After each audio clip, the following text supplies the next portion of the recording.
All right. So this exciting new passion is coming in. All right. All right. Perhaps the situation is this. Some of you guys may have already hashed out the details of what your utopia looks like. Or maybe you've already started on the journey of manifesting a beautiful connection or emotional connection with someone. But the Seven of Pentacles can talk about reevaluating where you are to get to where you want to be. Or how you view what you're doing and how you can get to where you want to be.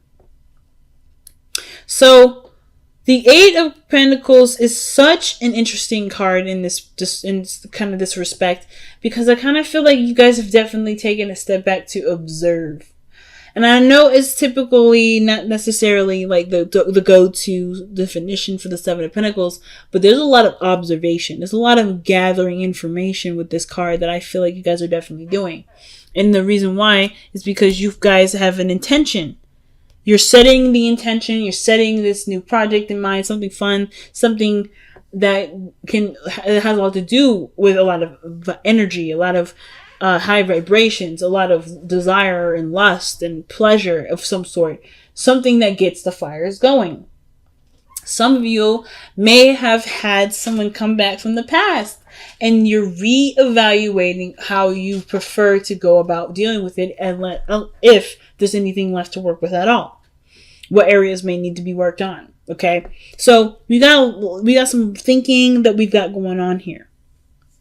The heart of your reading has got the Eight of Cups in this. And to me, when I see or hear about the Eight of Cups, especially when in this sort of situation and the combination of cards that we've got here, I definitely feel like we are acknowledging what's no longer working for us. No longer in like serving, giving us anything to work with. No longer allowing us not allowing us, but no longer giving us something to discover or to understand about ourselves. I think we've completely used what we needed to use from this. So the situation is that we're emotionally drained. There's nothing more we can give to a situation anymore. We've reached the top of our capacity of handling something, and now we are ready to move on. It's about moving on, changing our focus, redirecting our Northern Star, if that makes sense, or repositioning it rather. So I feel like with the Eight of Cups, this situation is saying that how much you are ready to kind of move on. Like you're not quite interested to stay and linger. So in the past, you had the King of Cups. You have an ideal lover already. You already know who this person is. You already know what this person's going to look like, how this person feels, how you want them to make you feel. You know exactly what this individual looks like. There was lots of daydreams with this individual here. Sometimes this can indicate this is an actual person, the Pisces, Cancer, Scorpio, whom you last interacted with. And this person was quite mature for how they displayed themselves.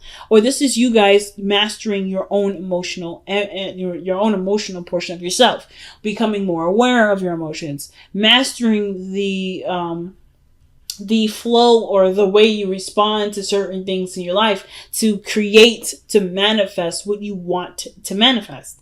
So you know exactly what this is for you guys in your own personal stories.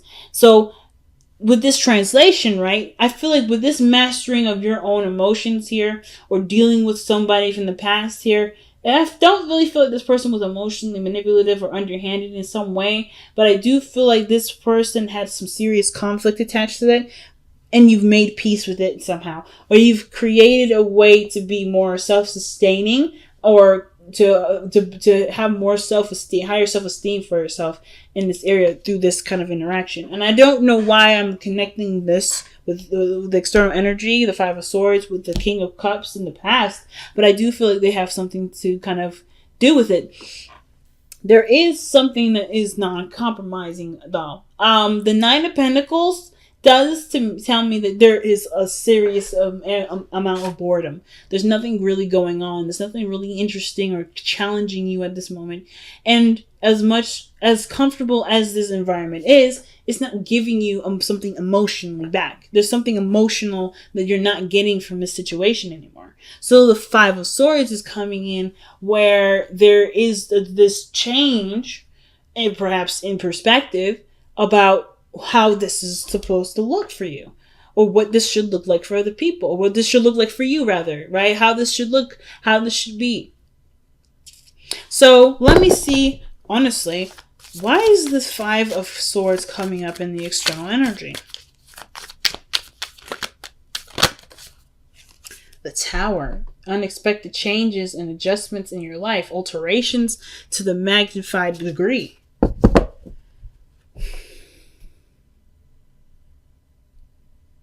But the Five of Swords is a ruthless energy. It can be very ruthless. Looking out for your own best interests sometimes, or someone around you that's looking to sabotage your way of life. But I don't think this is anyone outside of yourself. I feel like because you're bored, you're sabotaging your security to make a situation happen for where there to be something not only interesting, but to get you moving, get you motivated. Some of you guys may or may not really notice that you're doing it, and do that sabotage. You will hit a space where you have to conquer some fears or doubts about yourself that you may not have noticed being in a place that's so comfortable. It could be. However, that's something, and it's a totally different extreme case. And even then, this isn't an act of love. Even if you were to sabotage your comfortable life, you are not doing it because you hate yourself. You're doing this because you love yourself and you want to give what you want. Give yourself what you want. So if that doesn't apply to you, then don't apply. If those of you that are willing to be honest about it, go ahead, say it. Be honest with yourself. This is a situation I'm trying to get out of, and I'm doing it in a way that will definitely get me out of it, but may not feel necessarily as ideal as I'd like it to, because it may cut ties with people, it may cause problems, we may argue, we may no longer be friends, we may have nothing to do with each other at the end of it, but I needed to do it so to set myself free, to break myself out of this gilded cage that I have put myself in, to heal myself and to love myself in ways that I didn't think I could. And it's okay. But the situation for me, though, with the Nine of Pentacles, isn't necessarily about seeing yourself as trapped, because I don't think you're trapped. And I don't think you see yourself as trapped, but you do feel like your lifestyle is in a situation where it's set and it can take you places financially, but never anywhere emotionally. So does that mean you just completely changed that whole lifestyle up? Not necessarily. You can, there's something else you can do without having to cause serious uprooting of your life. And I feel like that's where the Ace of Pentacles comes in. What new engagements or parties or projects do you want to start? What other things do you want to begin? Because if you're too bored for too long, you're gonna get creative.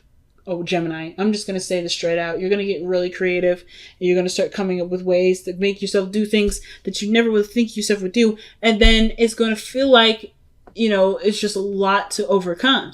You're going to survive that too. Whatever you decide to do, either way is the right way. It's just about whether or not you want to control that way consciously or not control that way subconsciously. Or control that way subconsciously. And subconsciously, sometimes we don't see that shit coming. And I can tell you on a record of times, anytime I've sabotaged myself, it was me doing it to me because I didn't notice, and I was protecting myself from failure, protecting myself from the fear of losing or fear of doing something bad. This may not apply to everyone, I'm just going to say straight out. And if it does, this is not a judgment. This is not a judgment whatsoever. This is legitimately just stating what I'm seeing here as a method or as a form of facts, not a judgment. Because like I just told you, I do the same BS myself. Okay, the same thing. But I feel like instead of uprooting your entire life or trying to change something drastic in yourself, in your environment, because you're not mad at the area, you're just not getting anything out of it anymore. Emotionally, like financially and everything, you're comfortable, you're set. I don't think anybody wants to ever be struggling again. And I don't think you're struggling. I think you're good. And I feel like you want to maintain this but have something interesting going on. Which is why you've seen the Seven of Pentacles coming up. You've done what you need to do. You're in a comfortable space. What else do you need to do? Incorporate something of great value in your life. You're in a comfortable utopia. You're in a comfortable place in your life. This doesn't necessarily have to change. If you want it to change, you definitely could start from scratch. It's telling you to do it anyway. But if it's not necessarily the route that you are necessarily trying to go into, perhaps taking something up that's still big, that still gets you moving, that still increases your interest by going after what you are trying to feel. That's best associated with something that you can do now. Okay? So that's what I got going on here. That's what I feel like is happening. I feel like that's the advice. And I feel like you guys are already trying to figure out what to do now. Some of you guys are like, yeah, I'm ready to do something new, something I can actually enjoy, something that I feel is worth my time and energy, that I don't see as work. Now, your hopes and fears is the Ten of Pentacles. Like I said, I don't think you guys want to leave a space where you are financially comfortable, or at least remove yourself out of a position of feeling, of being all right, like financially, stable-wise, emotionally, whatever. Like, you have this connection with yourself, this independent view of yourself. You want to keep that the best as you can. And you can always keep it no matter what situation you're in case you do decide to just like say, you know what, let's start from absolute scratch. And even if it is starting from absolute scratch, the advice is literally what you've been already thinking. But again, if this is not what you want to do, if you want to go ahead and start doing something different, but kind of maintain the same sort of stature, then you can do that. And I feel like it starts by looking at what you want to feel. The Four of Cups. What do you want to feel, Gemini? Super important. Do you want to feel fulfilled? Do you want to feel successful? Do you want to feel helpful? Do you want to feel accomplished? Do you want to mean something of great? Do you want to not mean something of great value to yourself? Which that's still a valid one to go down. Do you want to see how you are in this art form or in this sort of field of work? Is there something about this area that's intriguing, that's interesting to you, that you'd like to discover and learn more of and become efficient in? Whatever those areas are, it's all attached to an emotion. And until you find that emotion, but once you find that emotion, it's going to be super easy to pinpoint what you want to do. And I love this card in the back underneath the deck, and I don't typically look at these nowadays, at least for the videos. I look at them all the time for my personal readings, but for the videos I don't do them. But the card underneath here is Wheel of Fortune. You have a new opportunity coming in. But this is your new opportunity to do something completely different, to enrichen yourself in another way. It's a change of luck. So this is a pretty big transformation in your life, really big change that's coming in your life anyway. Okay, the tribe. Okay, all right, okay. I feel like there's people around you that are willing to help you. There are people around you that are willing to help you. And it does have a lot to do with the environment that you put yourself in, the people that are willing to work with you, and what role you play in the whole situation too. Most importantly, you have people around you that you can brainstorm, that you can collab with, that you can, maybe bounce ideas off of.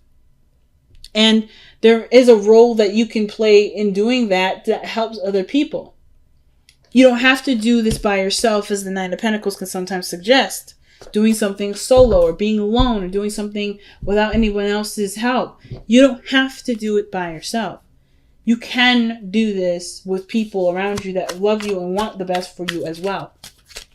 It's just so I feel like if you've got people or a group of people that around you that want you to be happy or are just as interested as you are about, what your next steps will be, I feel like collabing and bouncing ideas off of them, it will definitely give you some ideas. The Ace of Pentacles, to start working on something.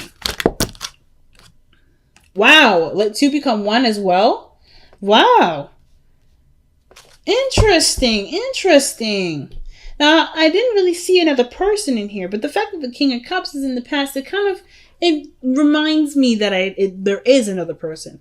Now, I feel like the most of this reading is about you, but to become one. Interesting. It usually implies that there's another person involved, and that your unity does not infringe on your beautiful, unique individuality. But in that sense, I feel like the Two of Cups is saying that in order for you to successfully manifest the King of Cups, you have to embody the King of Cups. This person that you've manifested in the past, he exists within you, and he can come through you. If this is the ideal lover and you haven't been able to, or you haven't necessarily mastered your emotions quite right, or quite immediately, or in the past, you haven't mastered them, don't beat yourself up. This is not a judgment. It's okay. Perhaps this meaning of the King of Cups is about who you've manifested in your life, or who is your ideal person. You have an idea, you have a desire in which you have surrounding a person, or what your other half may be for you. And the only way, and not the only way, but a way of going about manifesting this or starting a new journey is living the embodiment of your person, like being the person that you want in your life. That does mean self-love, self-care, paying attention to your emotions, being emotionally considerate. But this biggest thing is that in order for there to be two, there first must be one. And I feel like that one is you. You have to be who the King of Cups is. If you're not satisfied with your life, if you're not happy with how things are going, you have every ability in you to change it. Of course, I believe you know this. But the most important thing is that if you've manifested, or you've been wanting someone, if you've been desiring another person, that other person exists within you. Otherwise, you wouldn't be able to know what this person, who you wanted, and living in this person, or living as the embodiment of this person, not pretending to be someone that you're not, but to just envision, be who you would want to be with, is exactly what will bring what you want.